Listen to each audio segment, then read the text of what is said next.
¿Qué tal, chicos? Los saluda el profesor Abiud Santos. En esta ocasión veremos lo que es el texto dramático. El texto dramático se escribe con la finalidad de ser representado ante un público, es decir, a través de una obra de teatro. Este texto está compuesto por parlamentos y acotaciones. Un parlamento es todo lo que los personajes hablan o dicen durante la obra de teatro, mientras que las acotaciones son instrucciones o indicaciones que el dramaturgo coloca para que el director o los actores puedan llevar a cabo la puesta en escena de la mejor manera.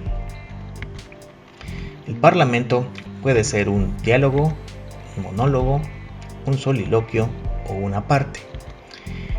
Estos son expresados por los actores o narradores de manera oral durante la obra de teatro. Para que quede un poco más claro, definiremos a cada uno de ellos. El diálogo es una conversación ficticia entre dos o más personas dramáticas, es decir, entre dos o más personajes de la historia. El monólogo es cuando el personaje habla consigo mismo para externar sus pensamientos ante el público. El soliloquio es cuando el personaje se dirige a otros personajes que están silenciosos o ausentes en el escenario. El aparte es cuando el personaje, a pesar de estar junto a su interlocutor, no se dirige a él, sino a sí mismo, a un tercer personaje o incluso al espectador. Pues bien, estos son los tipos de parlamentos que podemos usar cuando escribimos una obra de teatro. Podemos usar un diálogo, un monólogo, un soliloquio o una parte.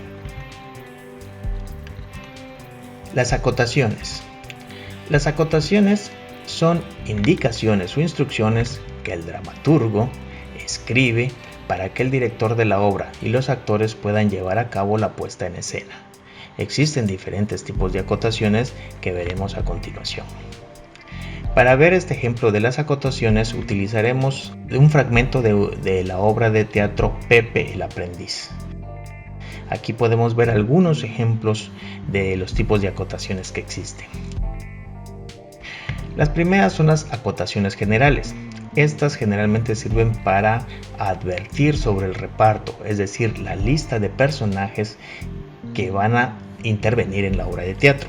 Podemos ver aquí que tenemos a 5 personajes que intervienen en la obra.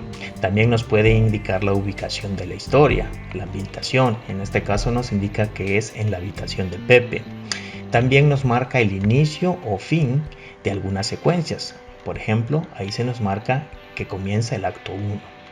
Existen las acotaciones personales y estas tienen su subdivisión. Entre ellas tenemos las nominativas, que es para nombrar a los interlocutores, es decir, a los personajes, como por ejemplo mamá o Pepe. Están las paraverbales, en donde se le dan indicaciones de dicción, entonación, actitud o intención a los actores, es decir, cómo van a decir su parlamento. Aquí podemos ver que el dramaturgo está indicando que debe ser con tono de alegría. Están las operativas, que se relacionan con las acciones. Por ejemplo, aquí tenemos que mamá abraza a Pepe y se sonríe. Se le están dando indicaciones operativas. Existen otras que no vienen en este ejemplo, como las corporales, que se dividen en de apariencia, en donde se indican cuestiones de maquillaje, peinado, vestuario, etc. Y también están las de expresión, en donde se indica la mímica, el gesto o el movimiento que el actor debe de hacer.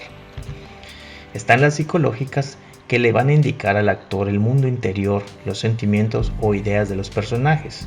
Esto le sirve mucho a un actor o a una actriz para poder representar de la mejor manera al personaje que le tocó. Las acotaciones espaciales dan indicaciones sobre el tipo de escenografía, los decorados, la iluminación o los accesorios que se deben de utilizar en la puesta en escena. Las temporales marcan el ritmo, las pausas, los movimientos, los cambios de tiempo, etc. Las sonoras le van a indicar al director de la obra de teatro qué música, ruidos o efectos de sonido deberá utilizar en cada escena. Ahora, ya sabemos que un texto dramático necesita parlamentos y acotaciones para poder representar la obra de teatro, pero ¿cómo podemos dividir la historia en general? Bueno, pues las divisiones de una obra se dan en actos, Los actos pueden tener cuadros y los cuadros a su vez pueden tener varias escenas. Vamos a ver las primeras, las escenas.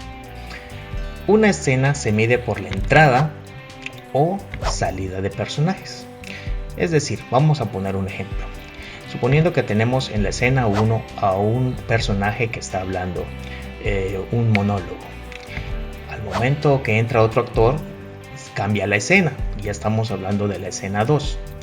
En la escena 3 entra un tercer personaje en el escenario.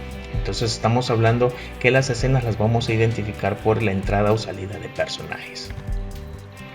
Ahora bien, los cuadros. Los cuadros es el conjunto de escenas que utilizan el mismo decorado, en este caso escenografía, iluminación, etc. En el ejemplo anterior vimos que habían 3 escenas en donde entraban actores o personajes a la historia y en esas 3 escenas se utilizó el mismo decorado, la misma escenografía.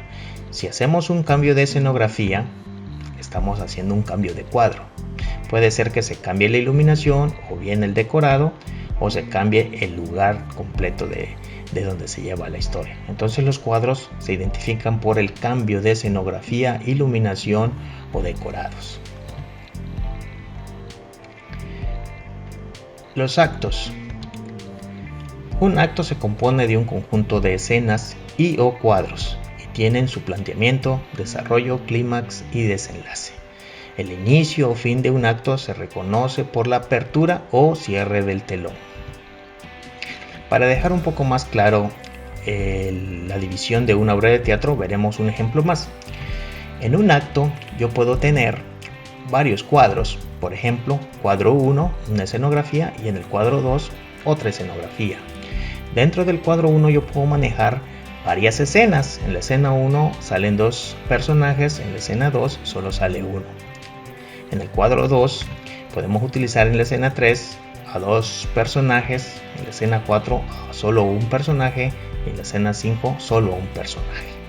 Esto nos indica que un acto está conformado por varios cuadros y los cuadros pueden estar conformados por varias escenas. Para hacer un resumen de todo el tema de texto dramático, podemos ver este otro ejemplo de la obra de teatro Pulgarcito. Es un fragmento.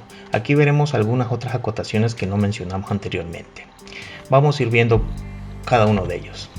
Acotaciones generales. Por ejemplo, el título de la obra viene a ser una acotación general. Nos indica cómo se llama la obra. También podemos ver el acto. Esto también vendría a ser una especie de acotación general que nos indica en dónde está comenzando la obra. También se marca la escena. También podría llamarse acotación general. Tenemos acotaciones sonoras en donde se indica la música que se va a utilizar. En este caso se utiliza el tema de Fairy Tale. También se da el inicio del acto. Sabemos que el inicio de un acto se marca con la apertura de un telón y se indica el cierre de un acto con el cierre de un telón. Aquí está indicando en qué momento se abre el telón. Tenemos un cuadro. El cuadro dijimos que es el cambio de escenografía o de decorados. Aquí se está indicando un cuadro en donde dice que el escenario representa el interior de una casa donde hay una mesa con 7 sillas. Esto viene a ser también una acotación espacial porque nos indica qué se va a utilizar en la escenografía. Tenemos acotaciones nominativas como el del personaje de la madre y el de los niños, niño 1, niño 2 y niño 3. Y a la vez hay diálogos. Se utilizó un parlamento tipo diálogo en donde el niño 1, 2 y 3 están dialogando entre sí. Tenemos acotaciones operativas en donde se le indica a los actores qué es lo que va a hacer el personaje. En este caso dice, moviéndose por el escenario, va poniendo la mesa. Aquí tenemos otra acotación operativa en donde te dice, los niños salen y se sientan cada uno en su silla. Esto viene a resumir todos los elementos que tienen un texto dramático. Y creo que hasta aquí podemos decir que se expone el tema de este tipo de texto literario. Gracias jóvenes, espero que haya sido entendido todo. No duden en contactarme si tienen alguna duda y suscríbanse al canal. Gracias.